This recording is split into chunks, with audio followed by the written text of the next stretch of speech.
I mean, when you get to be 63, which I'll be soon, you got less in front of you than behind you. And a lot of my friends have died, or they're sick.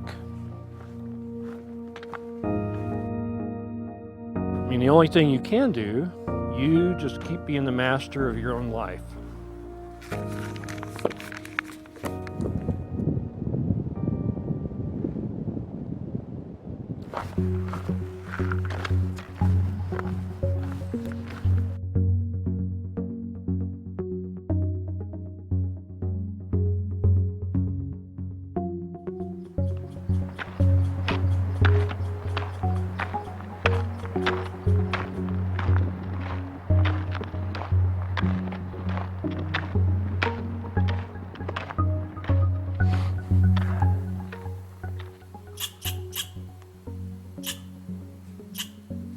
Colorado Trail was originally started by horsemen.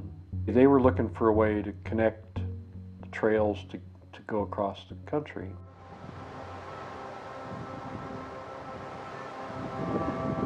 It became a backpacking trail. A woman named Goody Gaskill kind of got inspired about it, and she was kind of a bulldog about it.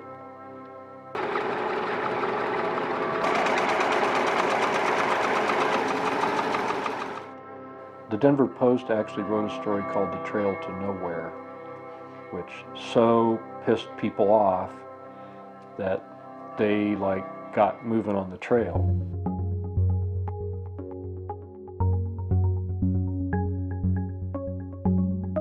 The trail was an idea in the 70s, so it took a long time. It took a lot of cooperation between various agencies.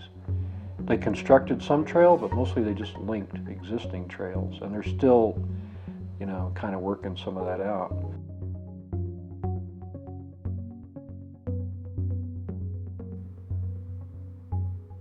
It's 466 miles long.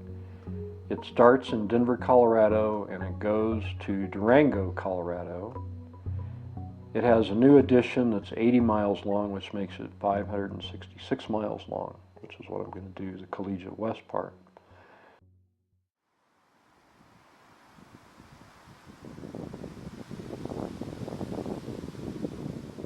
Eight mountain ranges and, I don't know, number of wilderness areas, and, it tops out 13,000 something feet. I mean, it goes through the San Juan Wilderness, and it's just high and wild, and,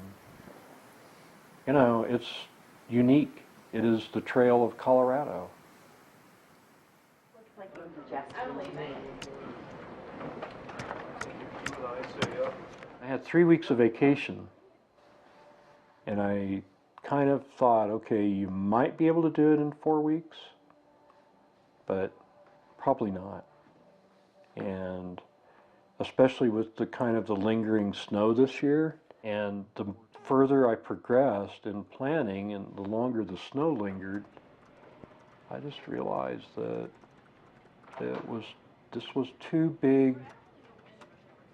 It was too big of a dream to fit into my workaday life.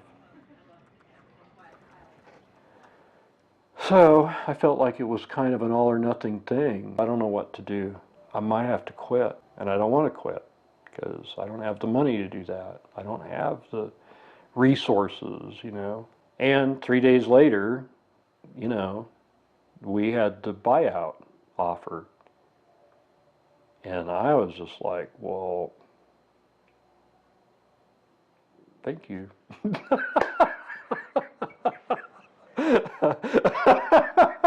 I was the first one up to the HR the next morning, and they were like, holy cow, man, we didn't expect anybody. You must have been thinking about this.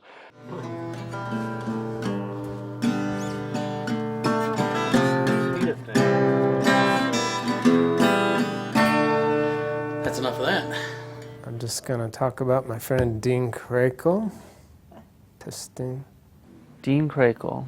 Dean Krakel. I've known Dean since, I believe it was 1988, when he got hired at the Rocky Mountain News just a little bit after I had joined the Rocky. I've known him, mostly through the Rocky Mountain News. He was always sort of legendary to me because I never really knew him, but I knew he worked at the paper. And he always had these amazing photos from the West. When he joined the Rocky, they wanted to take advantage of all his knowledge of the West, and they just turned him loose. He was doing projects and stories, but he was also just doing this really daily photo column called the Crackles West. He would usually go out like on Sunday, I think he would leave home, come back to the Rocky, usually Friday afternoon, with a bag full of film and all these stories. He told us of these places that we had never heard of, photographers, longtime photographers at the Rocky had never visited. So he really opened our eyes to what's out there photographically. And a lot of it was just really simple pleasures, seeing simple things going on in our world. Something that you might ordinarily just drive past and not even stop to look at. But he would take the time, and his Crackles West was about stopping and looking at some of the more familiar sights of the West, but capturing them. I grew up in Wyoming, and as a kid my dad was a photographer and newspaper man. And I remember him telling me about this really great photographer in Sublette County, who I didn't know was Dean at the time, but years later I got a job here, and it turns out that Dean was the guy he'd always been talking about being this really great photojournalist. And it was kind of exciting because, I had heard about this mythical guy throughout my childhood, and I got to work with him side by side for the last 5 years, and it was just a really great experience. He was a really calming presence. You get into a lot of situations in which things can be stressful or not work out the right way, and Dean would always just kind of say, you know what, just do your best and get us photos. Well, I think she is adorable. She is adorable. You just trusted him as an editor because he used to be a photographer. And that's what makes him so great. And he's a gentle soul. He's such a sweet, gentle soul. I hate kid photos. I didn't know that. Kid photos and photos of people eating. It's just like Yeah, photos of people eating. my first newspaper job. That's what the editor told me. Just don't bring any kid photos in here because kids are a cop-out. Concentrate on adults.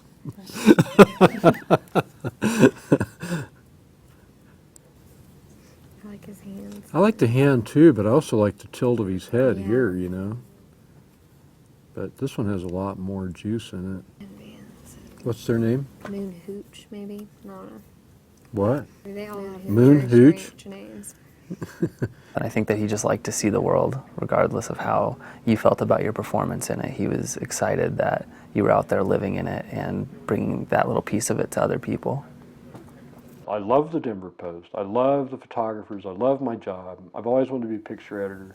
This has been like the greatest 5 years of picture editing in my newspaper career. It's just been amazing. I mean, we've had fires and floods and, Super Bowl.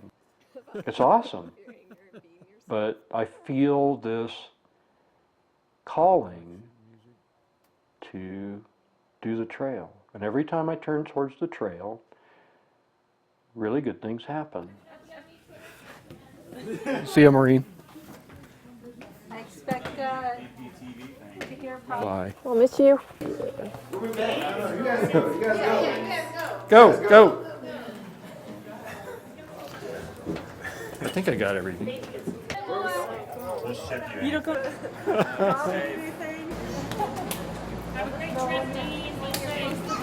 That was one of the reasons I got into photography, man. You know that.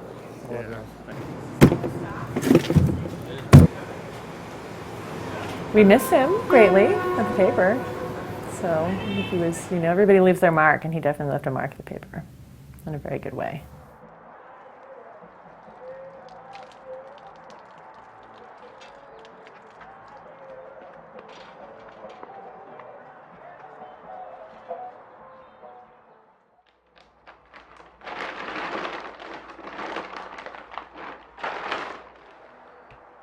Kind of a nice Patagonia lightweight. A little spork.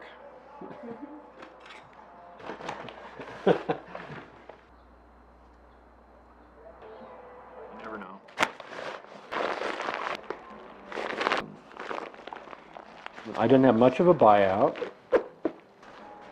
Okay, here comes the big test. I had enough to get me through a couple months and enough to kind of get me down the trail. And I just figure I'll figure it out from there, you know. Sometimes you got to jump and build your parachute on the way down.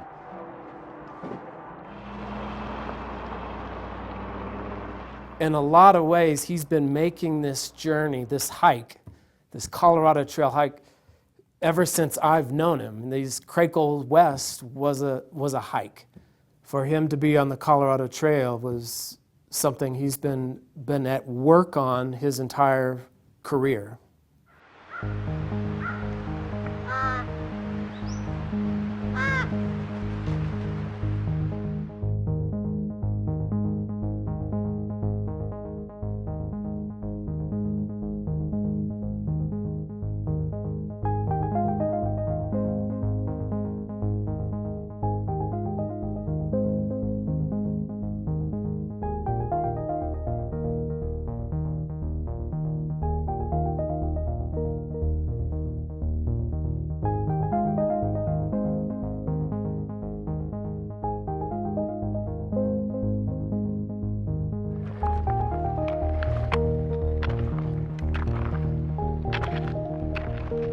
I have one speed, which is slow.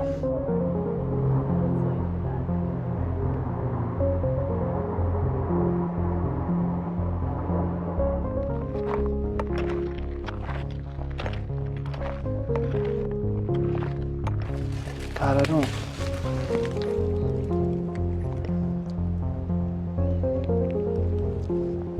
No, those aren't huckleberries.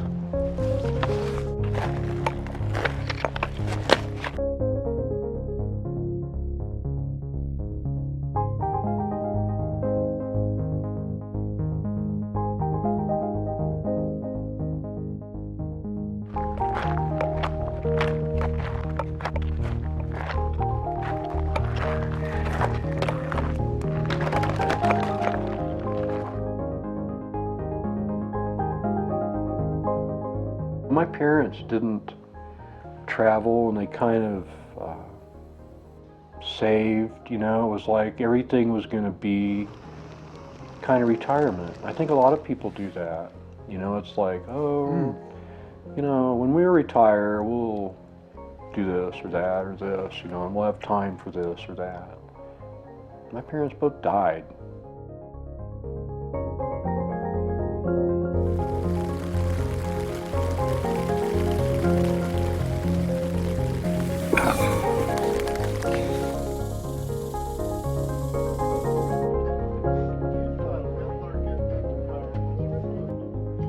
Be working late, like she's gonna start at like 2.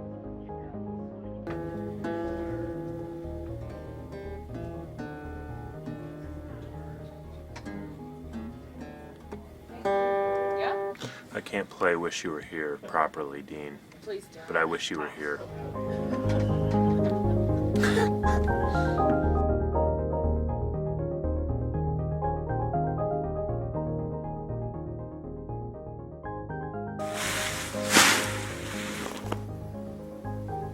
I had a moment last year on the trail where I thought I was going to die.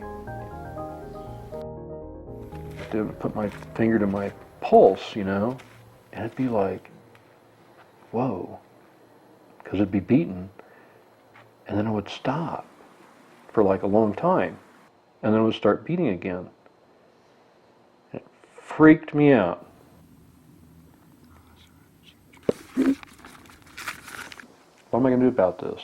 Am I going to like go to the next road and hitch a ride out and, you know, go to a doctor, go to a clinic? Do I go home? Do I just like bag it? You know, pretty serious. Then I thought, yeah, you know what? If you die here, that's okay. Well, I got to do it, and that's a pretty cool place to do it. And then I was just like, wow, you know, you really hold tight onto your life, and you hold tight onto your job, and you hold tight onto your house, and you hold tight onto your kids, and you hold tight onto your friends, and you hold tight onto your relationships, and you hold all this stuff you're holding on to. And then it was kind of like, I'm going to have to let go of all that, especially if I die out here, because none of it matters. You know, what matters is being right here, right now.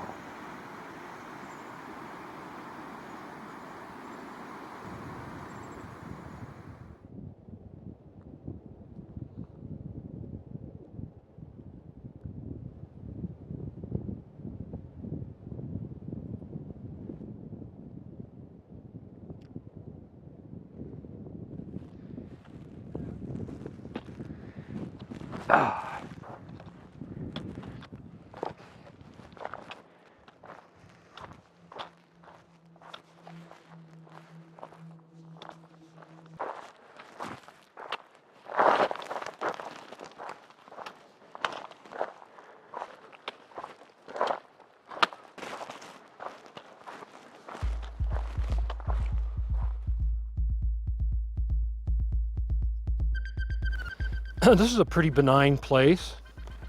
The Colorado Trail is pretty friendly, you know.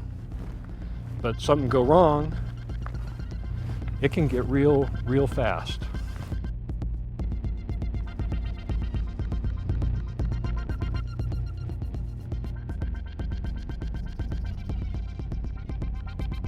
I laid there and I got up and I couldn't use my left arm. And I was in it was nauseating pain. And I just thought, you could have blown it. The doctor said, you know, if it's a rotator cuff, you're done. They think it still may be a rotator cuff, but he said it's not bad enough. He goes, you can get it worked on after you're done if that's what it is. But it's been steadily improving. And if I keep it immobile like this and I don't do anything stupid, it's good. But yeah, I sure had those thoughts, you know. It was like, I'm done. I've had a good run. If I'm done, it's been awesome. It's all part of it. Today's a big day because this is the last major pass. This one goes up to 12 and it's the last one. You know, and I've been concerned all along that we would get snow and I wouldn't be able to make it over this one. So yeah, this is a big day. This must be the bike path. Morning. Do you know where the Colorado Trail is here? I don't. Okay. See ya. This is weird.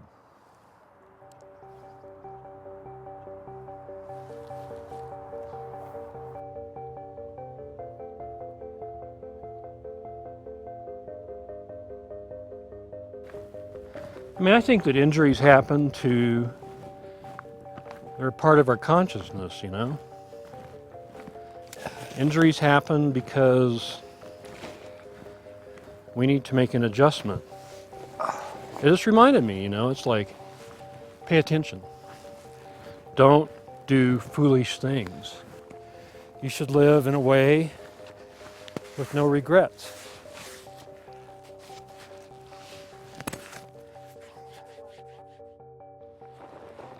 Thinking about the future generally causes stress. And most of the stuff that we worry about never transpires. Like these clouds we're looking at. You know, it's like you can project on it. You can go, oh my God, they look pretty bad. Let's not go. Or you can go, do I have a problem with the clouds right now? No. Why worry about it? You know?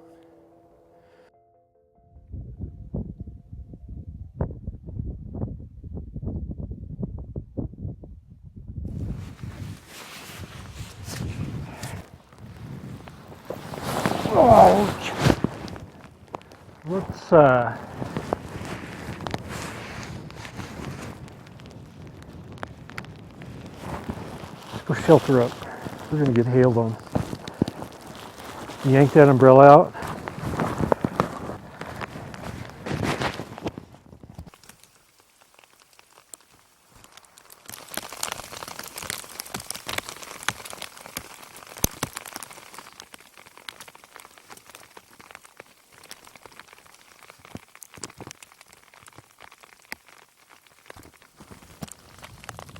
hiking is always harder than I think it's going to be.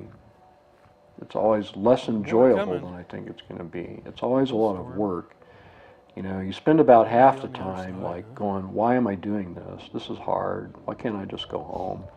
You know, why can't I be a normal person? You know, like just do normal things. You know, this is hard. We're going up this pass. You know, it's really difficult. It hurts. Why am I doing this?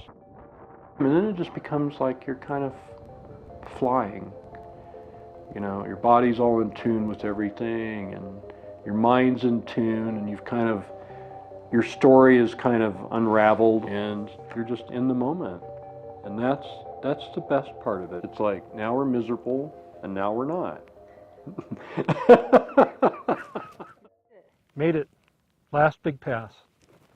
Got Georgia Pass to go, but it's only about 11:03, and we just came down from 12:04.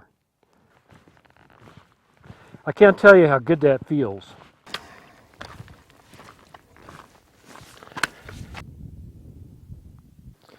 Well, I kind of don't know what it's going to be like to stop moving, you know, to get up and not do this.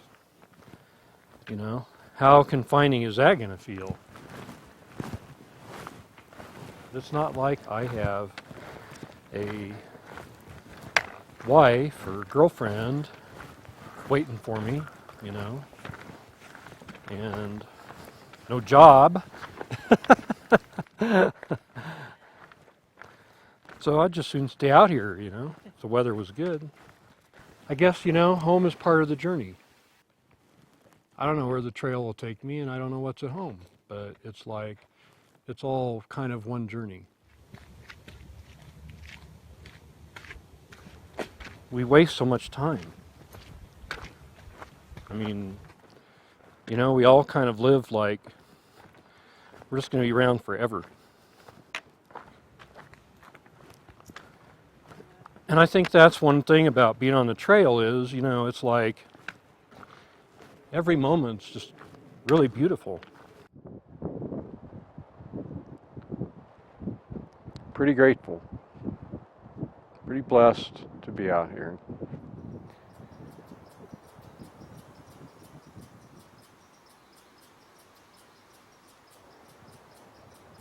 Yeah, it just makes you feel glad to be alive, you know?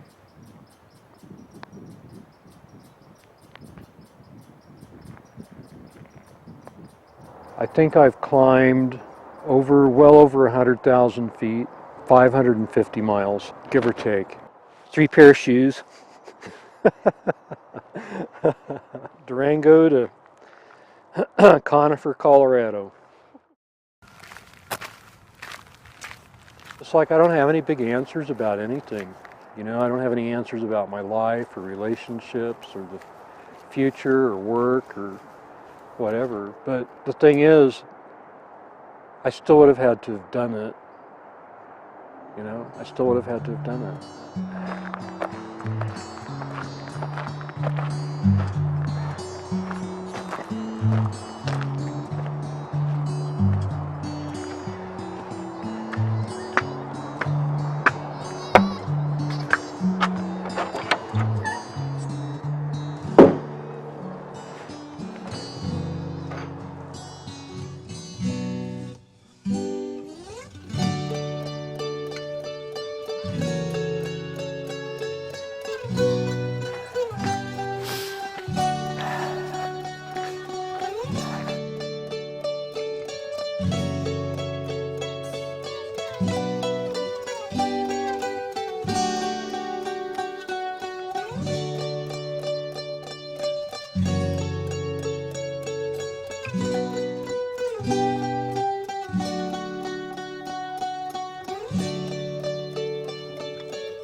I don't know, Mihaela. It's very confusing to me, and I haven't figured it out. No enlightenment.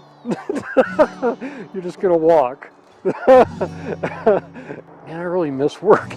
I'm really gonna miss work. You know, work is pretty cushy. That makes sense? Doesn't make sense to me. It's like I've stopped making sense, you know, like the talking heads.